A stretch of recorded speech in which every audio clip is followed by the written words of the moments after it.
जी, अस्सलाम वालेकुम। एक तो हमेशा जब भी हमारे पास कोई एसोसिएट आते हैं या फ़ोन पे या मैसेजेस पे मेरे से बात होती है, तो एक रिपीटेड सवाल होता है कि जी वकालत में कंपटीशन बहुत ज़्यादा है, इसमें क्या करें? मैं इस पे पहले भी बात कर चुका हूँ।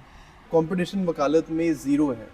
ये जो ज़ीरो मैंने सिफ़र लिखा हुआ है ना, ये सिफ़र भी मैं ज़्यादा बता रहा हूँ, ज़ीरो कंपटीशन है। आप मेरी बात पे यकीन करें।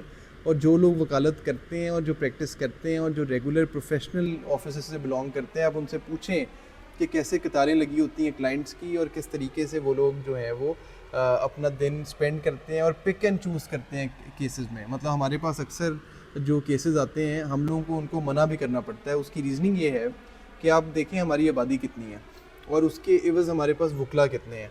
अब अक्सर अमूमन दोस्त हमारे कहते हैं कि जी आप जब कोई वीडियो में या ऑफिस में जब डिस्कशन हो रही होती है तो आप सारी बात जो है वो शेयर कर देते हैं अपने एसोसिएट से या अपने दफ्तर में हर बंदे से शेयर करते हैं, तो क्या वो करनी चाहिए या नहीं? तो मैं उनको यही जवाब देता हूँ कि अगर मेरी वजह से एक बंदा भी प्रोफेशन में आए और वो प्रोफेशन में प्रोफेशनल एथिक्स और प्रोफेशनल कंडक्ट लेके आए, तो इससे अच्छी कंट्रीब्यूशन हमारे प्रोफेशन में नहीं हो सकती। मैं हज़ार लाख मुकदमा भी कर लूँ और वो लाख मुकदमा एक जगह पे और एक प्रोफेशनल वकील एक जगह पे, क्योंकि जब आपने किसी को इंसाफ दिलाना होता है और आप प्रोफेशनल वकील आपके पास अवेलेबल ना हो।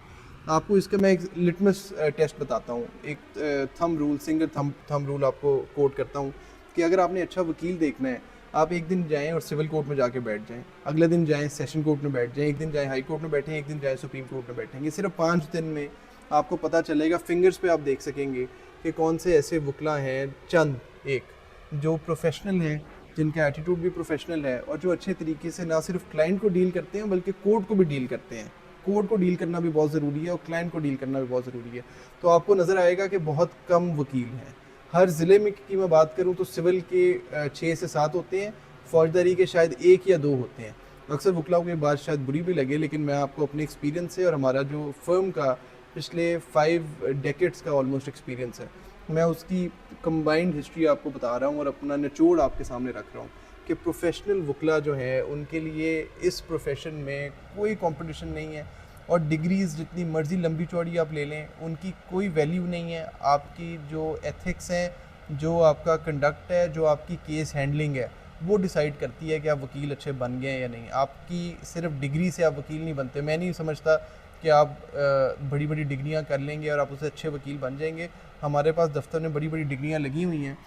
कोई ऑक्सफोर्ड की डिग्री लगी हुई है, कहीं पे आप देखेंगे कि जो है वो कोई समर कोर्स कर लिया कैम्ब्रिज में, कहीं पे कोई जाके कुछ कर लिया, लेकिन मैं उन सबको एक जगह पे रखता हूँ। लेकिन जो एक केस फाइल मुझे सिखाती है वो तमाम चीज़ें एक जगह पे हैं। तो प्रोफेशनल वकला के लिए बहुत स्पेस है। जितने वकला आते हैं उतने कम है, क्योंकि हमारे पास जो पेंडिंग केसेस आप देखें, एक सिविल कोर्ट में अगर एक दिन में कोई 70-80 केस लगे हैं, वहाँ पे जो वकील अच्छे पेश होते हैं वो अक्सर एक भी नहीं होते। मतलब अगर मैं अपने एसोसिएट्स को कहता हूँ जी आप जाके बैठें और मुझे बताएं किसने अच्छे आर्गूमेंट्स किए, तो अक्सर मुझे पता चलता है कि जी पूरे दिन में सर हमने एक भी अच्छा आर्गूमेंट्स नहीं सुने, या हमने एक आर्गूमेंट अच्छा सुना है। तो अगर एक वकील एक कोर्ट में 70 मुकदमों के लिए वाले कोर्ट में पेश हो रहा है, तो आप देखिए बाकी 69 वकला ने फ़ाइल नहीं पढ़ी हुई।